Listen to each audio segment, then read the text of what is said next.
Hi everyone, welcome to Bani Abroad. A lot of you asked me about the MMSC program at Waterloo. I got admitted there, but I didn't choose to go there. I chose MIM from Shule. So I thought that it's better to ask an alumni. We have Shabana here with us. Welcome, Shabana. Hey Bani, it's great to connect with you and let people know about my experience at Waterloo. So I'll quickly give the introduction. Shabana has her bachelor's in engineering from India, and then she has 5 years of work ex. After that, she decided to pursue Master of Management Science from Waterloo, and now she's working as a product manager. So that's pretty impressive, Shabana. I am excited for this session because I think that the people are going to get a lot of insights into the program. Now, I'll quickly tell you what we are going to cover in this video. So first is going to be the cohort demographics, then the tuition fee, the pros and cons of co-op, because this program does come with an optional co-op, and the part-time job opportunities available at Waterloo, and then the biggest question, which is about the ROI, the companies that you can get placed into, the roles that you can do after this program, and the million-dollar question,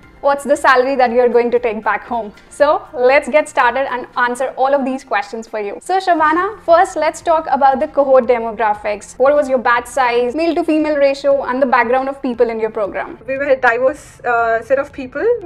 So it started from 22 and we had around people who were around even 50 who had huge experience. Yeah, it was a great experience seeing those people learn at that age. So coming to experience, it was like many people had no experience. They were fresh out of college, and some of the people had around 20 to 25 years of managerial experience. Talking about the male-female ratio, I would say 60-40. Okay.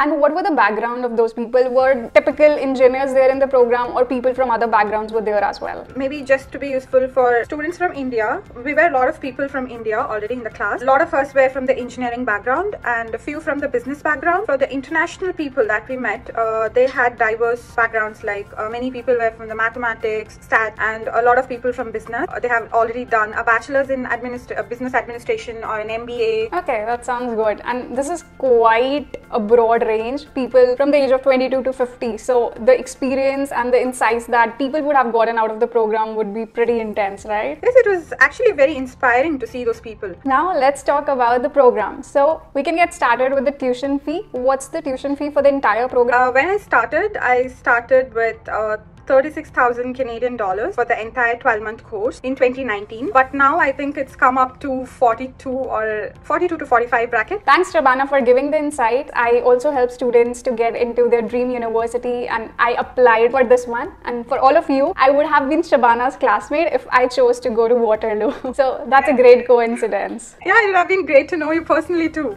Right. So Shabana, let's also dig into the admission requirements. I know GMAT GRE is not required. What about the percentage and work ex or any other components that would make your profile competitive for this program? Okay, so while I was applying, I didn't give any GRE or GMAT. I just had an IELTS score. One of the cutoff they have for the requirement is that you must have 75% and above in your undergrad, and also some experience definitely does matter. So put in any experience that you have had into your resume, and try to highlight on the mandatory courses. For example, if you get onto this management sciences web page, you can see that it is highly recommended for people coming from the mathematical and statistical background. So if you have any experience there, or if you have excelled in those courses, please make sure to highlight it. Or if you have done any extra certifications or anything, just make sure to put it into your resume and try to highlight it. Like, this is a very competitive world. A lot of people have done a lot of things, so try to put it in a very nice, dignified way so that it catches, the attention of the person. Right. No, those are amazing tips. Could you just elaborate on curriculum, like the electives that you can choose? So talking about the curriculum, in the first semester we had stipulated courses that everyone must take. It was a must take. We had two such courses, and the entire graduate course, you are supposed to finish 8 courses in total. 3 out of them were mandatory ones. The mandatory ones were the operational research and statistics, and then you have business economics, and also there's one more must course. I think it was organizational behavior. Yeah.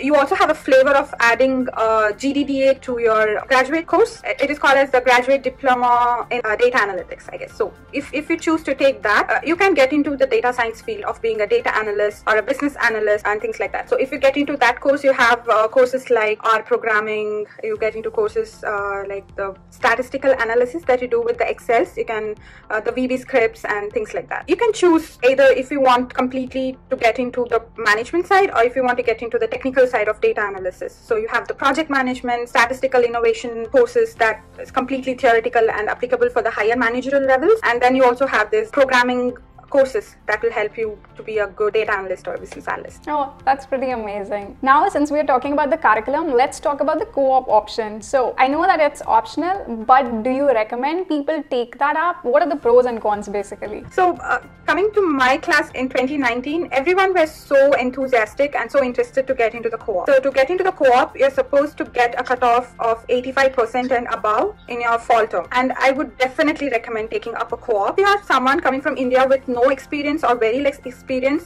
it's definitely going to give you that Canadian experience that you will get asked in many other interviews once you graduate. There are also possibilities that you can get a full-time job in the same company that you're going to do a co-op. So that's how it worked for me. It worked for few of the people, even though you're not able to get converted from an intern to a full-timer, but definitely the person who has done the internship has an upper hand in any other interviews that is giving in the future after you graduate. You must go for it. Okay, so now it's a no-brainer. You can definitely take the co-op option because that's going to open a lot more opportunities in the future for you. So I know we are going to talk about salaries a little later, but if you could just give an insight into the hourly rate for the co-op positions. The hourly rate, it depends actually, but I could give a range. It will start from 22 Canadian dollars per hour and it could range up to 38 or 40. Or even there are possibilities that you get to intern in an American company. College completely helps you to get the visa and everything, right? So you come into USA, you work here and you go back to Canada to finish your rest of the course. So in that case, the pay is gonna be high because it's gonna be in US dollars, right? Right. And the American part, that's pretty great because I think the people who are interested in software development, backend, there are a lot more opportunities in the US and they are paid really well there. So this is a good chance to break into the American market as well. Just to add that, not only US, you can grab an opportunity anywhere in the world. Even if you want to travel to China or Japan and get your internship done, the college provides it. And if you're not able to bag a job through the college for the co-op, you can do it yourself. You can find a job for yourself outside of the college, you know, so that's also an option. That's pretty exciting information coming our way. I'm excited for the later part, which is about ROI. So before we move there, in part-time, what about the graduate assistant positions in Waterloo itself,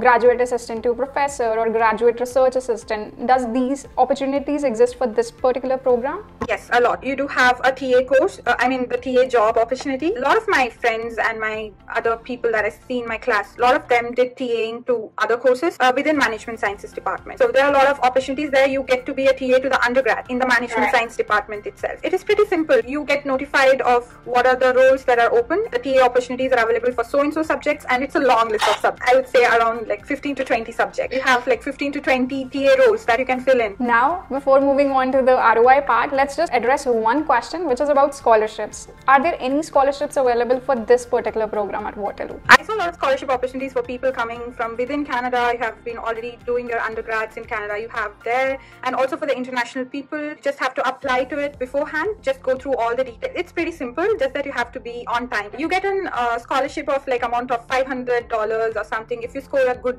mark in your semester. For example, if you score more than 85% in your fall, you get this congratulations scholarship, kind of like $500 of money. So apart from these merit-based scholarships which are while you are in the program, are there any entry-level scholarships when people are just applying to the program? You do have entry-level scholarships as well, like from the Ontario government or be it from the college. If you prove to be someone coming from a weaker background, then definitely there are a lot other ways. Like at least each of these sections have 2 to 3 streams where you can apply for scholarships. So that would be financial aid for those students who are not able to afford that tuition fee. Apart from that, is there, sorry, I'm asking a lot about scholarships, but people do care about this a lot. So are there any scholarships based on academic merit when you're applying to the program for international students, for basically Indians? Yeah, there is actually. There is. I just saw one such scholarship that is completely based on your academic excellence from your previous courses. But I haven't seen anyone from India bag it. But there were other people from other continents and other countries who did get that. But I'm really not aware of what was the criteria easier to pick those people, but I think it is very minimal, just like around 2 or 3 people that they pick out of large number of people they get. Now let's talk about the highly awaited ROI part. What are the companies that come on campus, and then we'll talk about the salary in the end. You have a wide range of companies coming into the campus because it's pretty, popular in Canada and especially in Ontario. The Microsoft, Google, we had Cisco coming in, and other like mechanical companies like the Geotab, which has its base in Waterloo, I guess. And we had other IT companies like the Oracle coming in. We had the OpenText. Yeah, these are some of the top things that I remember. But also we had other companies which had their base in US coming into Canada and doing the publicity because they had their small offices here in Canada, and they do come to University of Waterloo to like canvas about their roles. So now we have talked about the companies. Could you give an insight into the kind of roles that people go after pursuing this program? Again, it has an IT face to it, it has managerial face to it. So a lot of people, I was definitely with a lot of people who are interested in the management side, like the product management, be it the project management, heading an IT firm, or like a technical program manager. Even that was like, if you're very good technically on your C++ or C++ or any other data analytical programs, you can get into technical program manager or things like that. So I was in those certain set of people. But apart from that, you also have software engineer roles, the quality assurance roles, business analyst roles. If this is all into IT, then I also got to see a lot of people getting into supply chain management, the logistics management. That's again completely a math thing, because you have that ability to get into that because you have statistics as one of your courses in your program, right? So you can prove your skills there as well. Oh, that's wonderful. Now let's talk about the salary. So we can break this section into 2 parts: salary for those people who have no experience, and for those people who do have at least 2 years of work experience back in their home country. Starting with people with no experience who are fresh out of college, again the salary depends on the province where you're bagging your role. So for example, if you got your job in the Ontarian province, or say the British Columbian province, yeah, so you'll have salary around, like I would say, starting from 60 to 65 and ranging up to 80 for if you don't have an experience. And if you have pretty good experience, like 2 years or more experience in Ontarian province, you are supposed to get about 80 to 100k Canadian dollars. Okay, so I think that the ROI is definitely good because you are paying around 40,000 Canadian dollars and you are getting the return, at least this plus $20,000 more, even if you don't come with any WorkX. And then of course, if you do have WorkX, then there's no ceiling. It depends on the position and the industry. So I totally recommend this program. This was a wonderful session. I think that the people who are interested in this program got all the information that they were looking for in one single video. So thank you so much, Shabana, for taking up time for this video. Thank you so much. Yeah, thank you, Bani. And I think it was a great platform to share with people my experience with U Waterloo and the MMSC course. And definitely it was great meeting you virtually as well. You're doing a great job, and keep it up. Thank you so much. Have a good day ahead. Okay, bye Shabana. Bye-bye. So I hope that you liked the video, and if you did, make sure that you hit that like button and subscribe to the channel, and don't forget to press that bell icon as well. Until my next video, take care and stay happy. Bye.